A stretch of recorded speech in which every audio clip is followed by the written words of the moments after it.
Have you ever been praying for something and gotten frustrated because you're not getting what you asked for? Especially when you feel like what you're asking for you should get, or you deserve, or is fair. Well, there's a lot of reasons why that could be the case, but I only have 1 minute to make mine.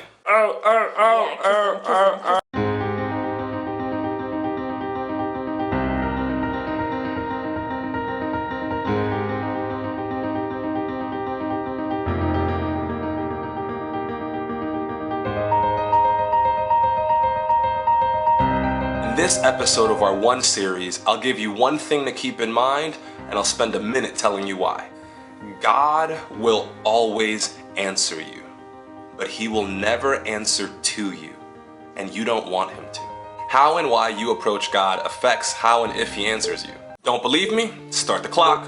In 1 Kings 18, a prophet of God named Elijah challenges a total of 850 false prophets to see whose God is most attentive and responsive to their prayers. It's like the first cell phone reception test. Though the 850 clearly have more cell phone towers, there's no one on the other line. When Elijah prays for an answer so that their hearts will turn back to God, God answers. The next day, Elijah's life is threatened, something that wasn't uncommon, and he prays that he'll die.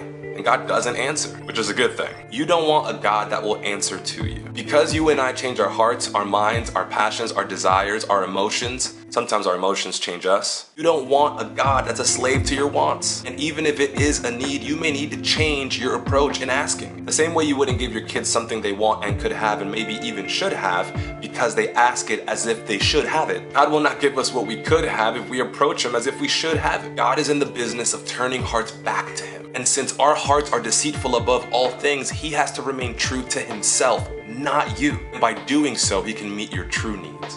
Whew.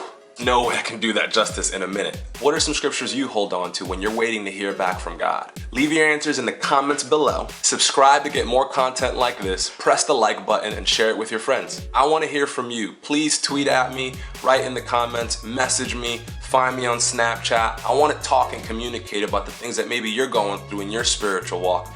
Till next time, love and respect. This is what I call the baby hold. He doesn't like it very much, but I've trained him well. If you can tame an animal, you can tame a child. Just kidding.